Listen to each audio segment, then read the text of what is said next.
نحمده ونصلي على رسوله الكريم اما بعد فاعوذ بالله من الشيطان الرجيم بسم الله الرحمن الرحيم رب اشرح لي صدري ويسر لي امري واحلل عقدة من لساني يفقهوا قولي۔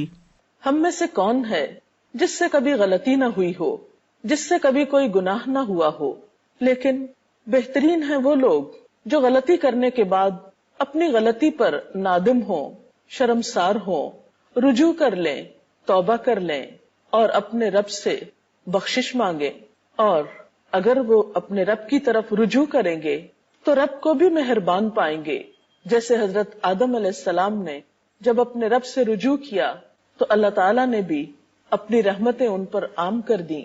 قرآن پاک میں اللہ سبحانہ وتعالیٰ فرماتے ہیں قُلْ يَا عِبَادِيَ الَّذِينَ أَسْرَفُوا عَلَىٰ أَنفُسِهِمْ لَا تَقْنَطُوا مِن رَحْمَةِ اللَّهِ إِنَّ اللَّهَ يَغْفِرُ الذُّنُوبَ جَمِيعًا إِنَّهُ هُوَ الْغَفُورُ الرَّحِيمُ۔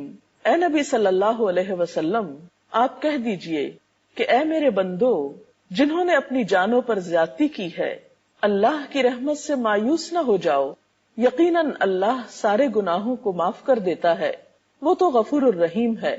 سورۃ الشورى میں بھی اللہ سبحانہ وتعالیٰ فرماتے ہیں وَهُوَ الَّذِي يَقْبَلُ التَّوْبَةَ عَنْ عِبَادِهِ وَيَعْفُو عَنِ السَّيِّئَاتِ وَيَعْلَمُ مَا تَفْعَلُونَ، اور وہ اللہ ہی وہ ذات ہے جو اپنے بندوں کی توبہ قبول کرتا ہے اور برائیوں سے درگزر فرماتا ہے، حالانکہ تم سب لوگوں کے اعمال کا اسے علم ہے۔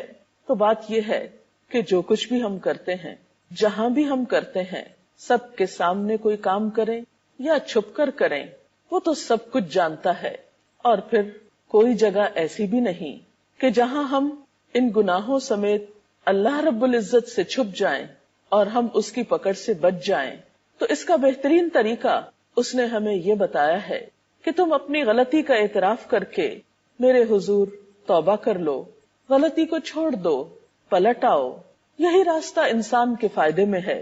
وہ خود فرماتا ہے یا ایھا الذین آمنوا، اے لوگو جو ایمان لائے ہو، توبوا الی اللہ توبۃ نصوحا، اللہ سے توبہ کر لو، خالص توبہ، عسیٰ ربکم ان یکفر عنکم سیئاتکم، بعید نہیں کہ اللہ تمہاری برائیاں تم سے دور کر دے، وَيُدْخِلَكُمْ جَنَّاتٍ، اور تمہیں ایسے باغوں میں داخل کر دے، تجری من تحتها الانہار، جن کے نیچے نہریں بہ رہی ہوں گی۔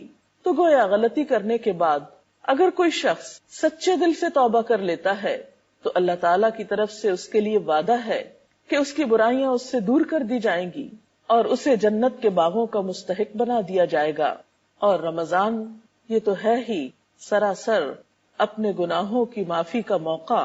نبی صلی اللہ علیہ وسلم نے فرمایا من صام رمضان ایمانا واحتسابا غفر له ما تقدم من ذنبہ، کہ جس شخص نے ایمان اور احتساب کے ساتھ رمضان کے روزے رکھے تو اس کے پہلے گناہ معاف کر دیے جاتے ہیں، لیکن اگر کوئی شخص رمضان کا موقع پا کر بھی پھر گناہوں کی بخشش نہ کروا سکے تو ایسا شخص محروم ہے۔ حضرت کعب بن عجرہ رضی اللہ تعالی عنہ کہتے ہیں کہ نبی صلی اللہ علیہ وسلم نے لوگوں سے کہا تم لوگ ممبر کے پاس جمع ہو جاؤ، چنانچہ ہم سب ممبر کے پاس جمع ہو گئے۔ حضور اکرم صلی اللہ علیہ وسلم تشریف لائے، جب آپ نے پہلی سیڑھی پر قدم رکھا یعنی ممبر کی تو فرمایا آمین، پھر جب دوسری سیڑھی پر قدم رکھا تو فرمایا آمین، جب تیسری سیڑھی پر قدم رکھا تو فرمایا آمین۔ خطبہ دینے کے بعد جب آپ ممبر سے اترے تو ہم لوگوں نے کہا اے اللہ کے رسول صلی اللہ علیہ وسلم، ہم نے آج آپ سے وہ بات سنی ہے جو کبھی نہیں سنتے تھے۔ آپ نے فرمایا جب میں پہلی سیڑھی پر قدم رکھ رہا تھا تو جبریل امین تشریف لائے اور فرمایا وہ شخص تباہ ہو جس نے رمضان کا مہینہ پایا اور اپنی بخشش نہیں کرائی، تو میں نے کہا آمین۔ پھر جب میں نے دوسری سیڑھی پر قدم رکھا تو انہوں نے کہا وہ شخص خدا کی رحمت سے دور ہو جائے جس کے پاس آپ کا نام لیا گیا اور اس نے آپ پر درود نہیں بھیجا، تو میں نے کہا آمین۔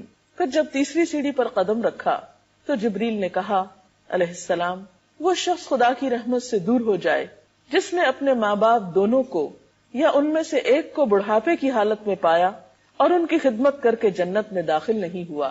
تو اس حدیث سے پتہ یہ چلتا ہے کہ رمضان المبارک کا مہینہ گناہوں کی معافی کا ایک بہترین موقع ہے. اگر کوئی شخص اس موقع کو گنوا دیتا ہے تو وہ شخص سراسر اللہ سبحانہ وتعالی کی رحمت سے محروم ہونے والا ہے. اس لیے ہم سب کو اس موقع سے بہترین فائدہ اٹھانا چاہیے.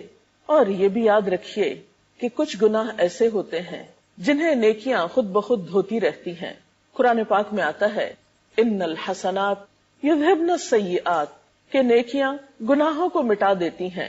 لیکن کچھ گناہ ایسے ہوتے ہیں جن کے لیے انسان کو نیکیوں کے ساتھ ساتھ خاص طور پر توبہ کرنی چاہیے, اللہ تعالیٰ کے حضور دعا کرنی چاہیے, استغفار کرنی چاہیے. اور رمضان اس کا بہترین موقع ہے. عام حالات میں بھی اللہ سبحانہ وتعالیٰ کی رحمت کے دروازے ہر وقت کھلے رہتے ہیں. حقیقت میں یہ بات انسان کے فائدے میں ہے کہ جب بھی اس سے گناہ ہو اور اسے گناہ کا احساس ہو تو توبہ کرنے میں دیر نہ لگائے. دن ہو یا رات فوراً اللہ سبحانہ وتعالیٰ کی طرف رجوع کر لے.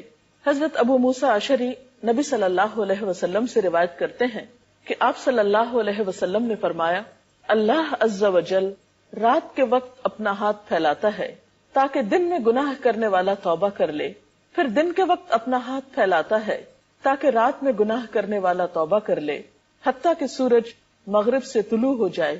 گویا بندوں کی توبہ دن میں بھی قبول ہوتی ہے اور رات میں بھی قبول ہوتی ہے, حتیٰ کہ قیامت آ جائے, کیونکہ قیامت کے آنے پر توبہ قبول نہ ہوگی جب انسان کے سامنے اس کے اعمال آ جائیں گے اور وہ اپنا برا انجام دیکھ لے گا. اس وقت پلٹنا کچھ معنی نہیں رکھتا, اس لیے کہ اس وقت تو ہر شخص اپنے گناہوں کو دیکھ کر نادم ہوگا ہی, لیکن وہ وقت تو پھر صرف حسرت و یاس کا وقت ہوگا, ندامت کا وقت ہوگا, توبہ کا وقت نہیں ہوگا. ایک اور حدیث میں آتا ہے ان اللہ یقبل توبۃ العبد ما لم یغرغر, اللہ بندے کی توبہ قبول کرتا ہے جب تک کہ اس کا سانس نہیں اکھڑتا. توبہ کی شرائط میں سے اہم ترین شرط یہ ہے کہ انسان اپنے گناہ کا اعتراف کرے, کیونکہ اگر کوئی شخص گناہ پر اصرار کرے اور گناہ کو گناہ ہی نہ سمجھے, اپنی غلطی کو غلطی ہی نہ مانے, تو ایسے شخص کے لیے توبہ نہیں. حضرت عائشہ رضی اللہ تعالی عنہا کہتی ہیں کہ رسول اللہ صلی اللہ علیہ وسلم نے فرمایا, بندہ جب اعتراف گناہ کے ساتھ توبہ کرتا ہے تو اللہ تعالیٰ اس کی توبہ قبول فرماتا ہے. پھر اسی طرح آپ صلی اللہ علیہ وسلم جو کہ گناہوں سے پاک تھے, معصوم تھے, لیکن اس کے باوجود دن میں کئی بار توبہ کیا کرتے تھے.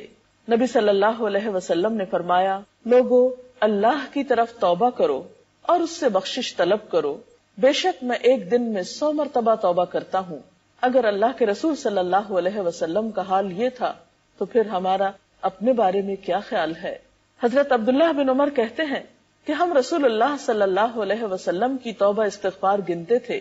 ایک مجلس میں آپ 100 بار کہتے تھے, رب اغفر لی وتب علی انک انت التواب الغفور, اے میرے رب مجھے بخش دے, میری توبہ قبول فرما, تو یقیناً توبہ قبول کرنے والا اور بخشنے والا ہے. توبہ نہ صرف یہ کہ انسان کی آخرت کے لیے مفید ہے, بلکہ انسان کی دنیا کے لیے بھی سکون کا سبب ہے.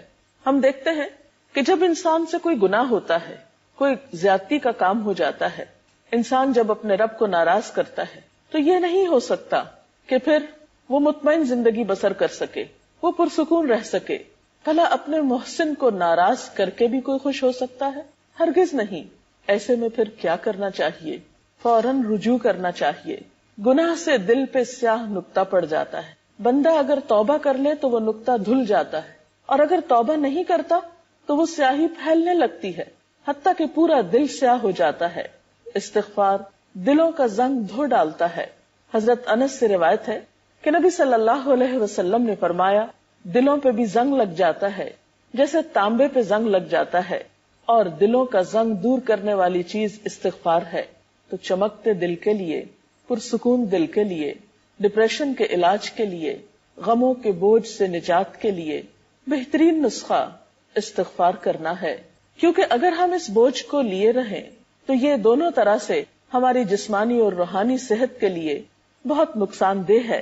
ایک شخص آپ صلی اللہ علیہ وسلم کی خدمت میں حاضر ہوا, کہنے لگا, ہائے میرے گناہ، ہائے میرے گناہ، کیونکہ وہ شخص اپنے گناہوں کو محسوس کر رہا تھا. اور ایسے لمحات ہر انسان کی زندگی میں آتے ہیں جب اسے اپنے گناہوں کی شدت کا احساس ہوتا ہے، جب اس کے دل میں اپنی زیادتیوں اور اپنی کوتاہیوں پر ایک تڑپ اٹھتی ہے. ایسے میں اللہ سبحانہ وتعالی نے اس کے لیے رحمت کا دروازہ ہمیشہ کھلا رکھا ہے. یہی تو اس کی رحمت ہے.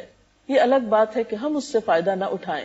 تو آپ صلی اللہ علیہ وسلم نے اس شخص سے کہا کہ یوں کہو، اللہم مغفرتک اوسع من ذنوبی ورحمتک ارجع عندی من عملی. یا اللہ، میرے گناہوں کے مقابلے میں تیری مغفرت وسیع ہے اور میرے عمل کے مقابلے میں تیری رحمت کی زیادہ امید ہے. اس نے یہ دعا کی تو آپ نے فرمایا اس کو دہراؤ. اس نے دہرایا. آپ نے پھر فرمایا کہ اسے دہراؤ. اس نے دہرایا. پھر آپ نے فرمایا کھڑے ہو جاؤ، اللہ نے تجھے بخش دیا ہے. تو اس سے یہ بات بھی پتہ چلتی ہے کہ اگر مخصوص کلمات کے ساتھ اللہ تعالیٰ سے بخشش طلب کی جائے اور خصوصاً ان کلمات کے ساتھ جو اس کو پسند ہیں، تو انسان کی بخشش کی امید زیادہ کی جا سکتی ہے. وہ کلمات کون سے ہیں؟ وہ کلمات وہ ہیں جو اللہ کے رسول صلی اللہ علیہ وسلم نے ہمیں سکھائے ہیں. ان میں سے چند ایک، مثلا مختصر ترین کلمہ استغفر اللہ، اللہم اغفر لی، استغفر اللہ ربی من کل ذنب واتوب الیہ. پھر اسی طرح سید الاستغفار، اللہم انت ربی لا الہ الا انت خلقتنی وانا عبدک وانا علی عہدک ووعدک ما استطعت اعوذ بک من شر ما صنعت ابوء لک بنعمتک علی وابوء بذنبی فاغفر لی فانہ لا یغفر الذنوب الا انت. اس کا ترجمہ کچھ یوں ہے کہ اے اللہ، تو ہی میرا رب ہے، تو نے مجھے پیدا کیا، تیرے سوا کوئی معبود نہیں، تو نے مجھے پیدا کیا ہے اور میں تیرا بندہ ہوں. میں اپنی استطاعت کے مطابق تجھ سے کیے ہوئے عہد اور وعدے پر قائم ہوں. ان بری چیزوں سے جو میں نے کی ہیں تیری پناہ مانگتا ہوں. مجھ پر تیری جو نعمتیں ہیں میں ان کا اعتراف کرتا ہوں، اپنے گناہ کا اعتراف کرتا ہوں. میری بخشش کر دے، میری مغفرت کر دے کہ تیرے سوا کوئی گناہ معاف نہیں کر سکتا. حضرت شداد بن اوس سے روایت ہے کہ آپ صلی اللہ علیہ وسلم نے فرمایا، جو شخص صبح یا شام یہ دعا پڑھے گا، اگر وہ اسی دن میں مر جائے یا رات میں مر جائے تو وہ جنت میں داخل ہوگا. یہ کلمات کچھ زیادہ طویل بھی نہیں، تھوڑی سی کوشش سے انہیں زبانی یاد کیا جا سکتا ہے، اور اگر زبانی یاد نہ ہو سکے تو دیکھ کر بھی پڑھ سکتے ہیں. لیکن یہ یاد رکھیے کہ محض چند عبارتوں کے دہرانے سے بخشش نہیں ہوتی جب تک ہمارا دل اس میں شریک نہیں ہوتا، ہماری نیت اور ارادہ بخشش کا جب تک نہیں ہوتا. تو اس لیے اگر ہم واقعی چاہتے ہیں کہ ہم گناہوں کے بوجھ سے آزاد ہو جائیں اور ہم اللہ رب العزت کے قریب ہو جائیں، ہم اس کے نیک بندوں میں شامل ہو جائیں، اس کی جنت اور اس کی رحمت میں ہمیں پناہ ملے، تو اس کے لیے ضروری ہے کہ سب سے پہلے ہم اپنے گناہوں پر شرمندہ ہوں، پھر عہد کریں کہ آئندہ ہم یہ غلطی نہیں کریں گے، اور اس کے بعد اس سے بخشش کی دعا کریں. تو امید ہے کہ اللہ رب العزت ضرور بخش دیں گے. استغفار کے یہ کلمات آپ دن میں، رات میں، کسی بھی وقت پڑھ سکتے ہیں، لیکن خصوصاً اگر قبولیت کے اوقات میں پڑھے جائیں تو زیادہ مؤثر ہیں. مثلاً سحری کے وقت، افطار کے وقت، نمازوں کے بعد، اور اس کے علاوہ چلتے پھرتے بھی، کیونکہ استغفار نہ صرف گناہوں کی بخشش کا ذریعہ ہے بلکہ ہر غم اور ہر دکھ سے آزادی کا نسخہ بھی ہے. حدیث پاک میں آتا ہے، من لزم الاستغفار جعل اللہ له من کل ہم فرجا، کہ جو شخص استغفار پابندی سے پڑھے گا، اللہ تعالیٰ اس کے لیے ہر فکر سے، ہر غم سے نجات کا راستہ پیدا کر دے گا، اور اس کے لیے ہر تنگی سے نکلنے کا کوئی دروازہ کھول دے گا، اور اس کو وہاں سے رزق عطا کرے گا جہاں سے وہ سوچ بھی نہ سکتا ہوگا. تو اللہ تعالیٰ سے دعا ہے کہ وہ ہمیں توبہ اور استغفار کی توفیق عطا کرے.